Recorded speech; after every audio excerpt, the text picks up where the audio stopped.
what's up, YouTube? I'm Brett from Rants. As always, guys, if y'all enjoy our content, don't forget to like, subscribe, and leave a comment down below.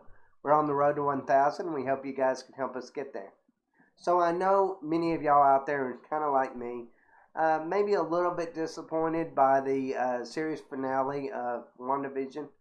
I felt like it was building up to a certain situation, and I felt like the ending kind of fell a little flat. Um, Not maybe a little, a lot flat. I just didn't enjoy it. The all white Vision versus the made up Vision fight. Just a talk about a boat, and that's how it ended. So many things. The Agatha Wanda fight didn't really turn out the way it was. Wanda trying to be portrayed as the good guy, even though she had enslaved a whole town and was torturing them, kind of seemed a little off to me.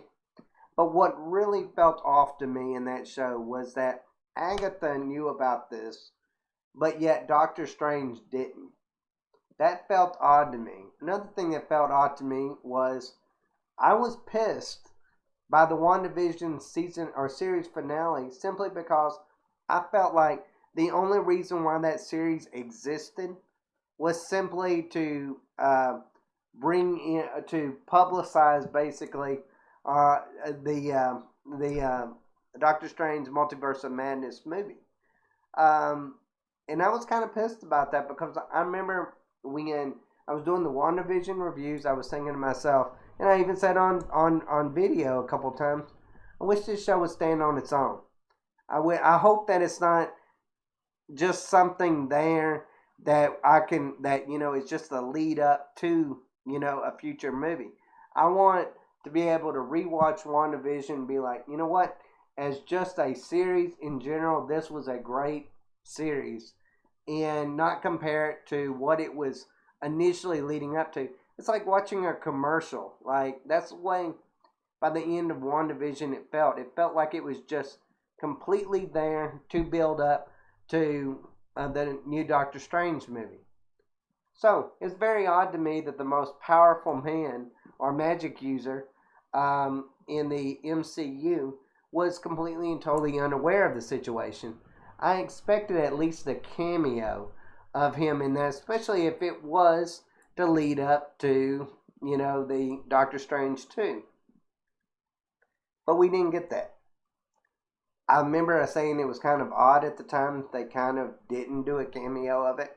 But now we know why. And I'll be honest with you, by even it's sad to say, by 2021 standards, it's not really that shocking to me.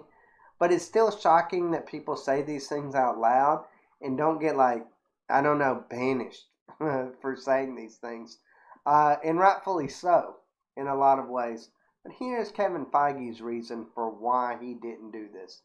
It says one common question was whether or not Doctor Strange would show up, given that the events of WandaVision were supposed to lead directly into the next film.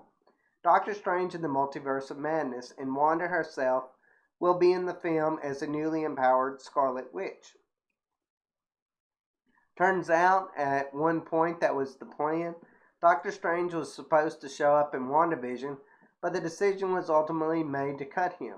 Here's an excerpt from an upcoming Rolling Stones oral history of the show. Some people might say, oh, it would have been so cool to see Doctor Strange, said Kevin Feige. But it would have taken away from Wanda. That's where he should have stopped. Which is what we didn't want to do. That's fine. We didn't want the end of the show to be commoditized to go to the next movie. Here's the white guy. Let me show you how power works. Seriously? When did we fall apart so much that things like this could be outwardly said? Here's the white guy. Let me show you how power works.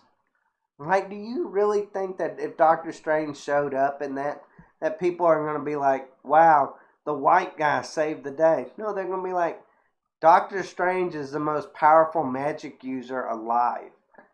And the idea that he goes in there and makes a cameo in a magic-related series people are not going to be thinking of him as the white guy saving the poor, helpless Wanda.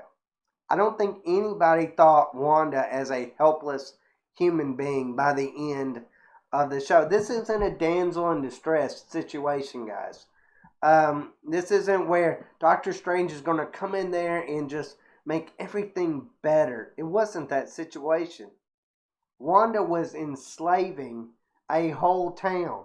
Agatha was trying to steal her powers to do who knows what damage in the world. But you're telling me that the most powerful magic user in Doctor Strange it wasn't even a blip on his radar? Like, to me, that's crazy. And if you want to talk about just MCU related material, that sounds like a really big problem for the MCU. And the only reason why it's a problem for the MCU is because, and it wasn't even considered, is because Kevin Feige didn't want a white guy to go in there and save the day. Are you kidding me? Like, so you're telling me that at the end of the day, your politics and your view of the world around you, because you're such an insecure little prick, like what Kevin Feige probably is, what I'm assuming is, that he thinks that you can't go out there and have a strong female character, but then you have a white guy that is supposed to be the most powerful magic user, and let him show his power, and then somehow that diminishes what Wanda is? Are you kidding me? That doesn't diminish anything about what Wanda is. Wanda is a powerful magic user. Powerful magic user. That's still learning. The idea that you would even have Doctor Strange come in there and, let's say, even be a mentor figure, isn't anything wrong with that. I mean, if he was African American, would that have changed anything? If he was, I mean, when did we start asking these kind of questions like that? Like, would if the race was changed, would it have changed whether or not they would have included him? The idea that we're even saying this, guys, we're even questioning these things, shows you how bad right now 2021 really is in a lot of different ways. You can say it's for various different reasons, but man, this is the kind of stuff that it still to this day shocks me. I didn't grow up a millennial, as you might can tell, because if I did grow up a millennial, I'd probably be right on board with a lot of this stuff. I was always taught racism is racism. It doesn't matter if you switch out black for white. It's still racism. You don't supposed to hate people for the color of their skin. You don't supposed to judge people on the color of their skin. That's wrong. You don't supposed to judge them on their gender, their sexuality, their anything. You just don't their race or anything. Because it used to be a really liberal way of thinking. Like, I mean, and now it's like, no, now the liberal way of thinking is to judge people exactly in nothing but the color of their skin. That kind of pisses me off. That pisses me off that that's a culture that my children are going to have to live into. Because while I'm teaching them, hey, no, wait a second, guys, that ain't cool to do that kind of stuff. That is wrong. That is wrong to judge anybody on anything other than their personality. And then to go out there in the world, and then people like Kevin Feige going out there and telling my children that, nah, we judge people only by the color of their skin or only by their sexuality. That is crazy to me. That is so backwards thinking.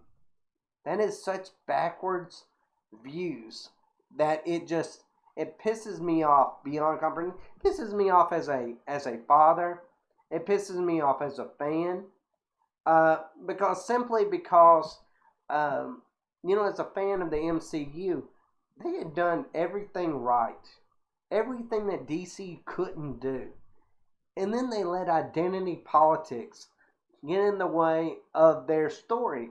This large cultivated story of 10 plus years, and then they let identity politics make it feel unusual by, like, I don't know, Doctor Strange not knowing that a whole town was taken over by magic.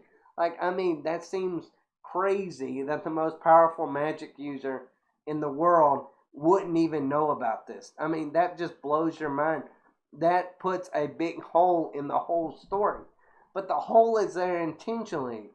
And that's the thing that pisses me off about it. As an MCU fan, that pisses me off. Because I'm like,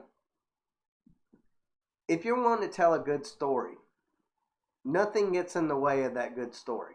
Not your politics, not your personal opinion. A story is a story is a story. Now say that. An author doesn't think about such things. An author wants to tell a story. It's got a story in their mind. They go and they tell it on paper. They write that buddy down. They tell that story. Sometimes it's politically correct. Sometimes it's not politically correct. Sometimes, the color of their main characters is a specific way, and sometimes it's not. But that's not what a true author does. An author doesn't think about such things. An author has a vision in their mind, and then they tell it on paper. The idea that you are a creative individual, and you're sitting there thinking, ooh, right now, it's like, if I'm a script writer, right now, man, my script would get so much more attention if the protagonist was a female or somebody of LGBTQ, family like that. Like, the idea that would gain you more traction, not your story, but your main protagonist would gain you more traction because it fits into specific people's identity politics, is mind-blowing to me. It's disturbing to me. I don't understand this culture that we live in. I mean, look, I'm very clear on this. My way of thinking, a lot of people might say, well, it's just too simple. Just don't hate people.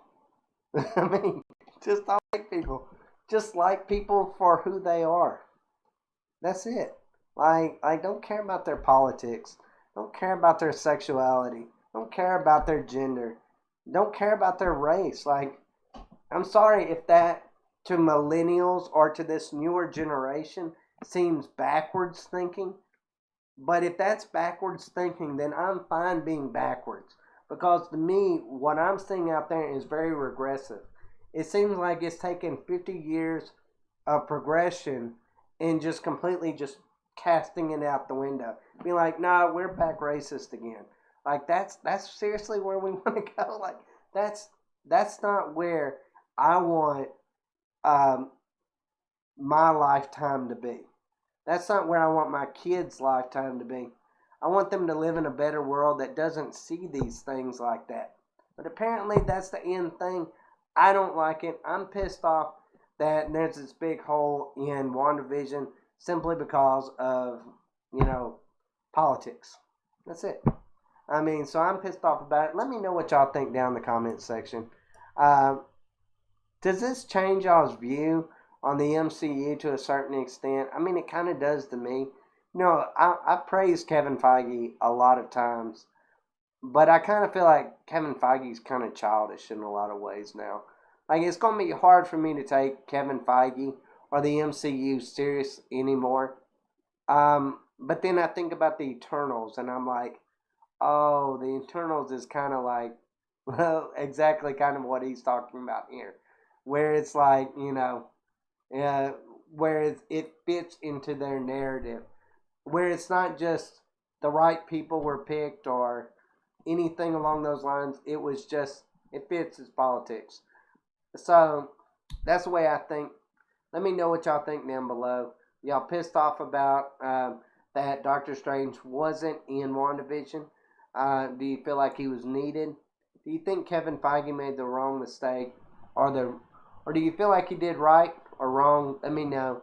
As always, guys, thanks for watching my little rant. As always, take care.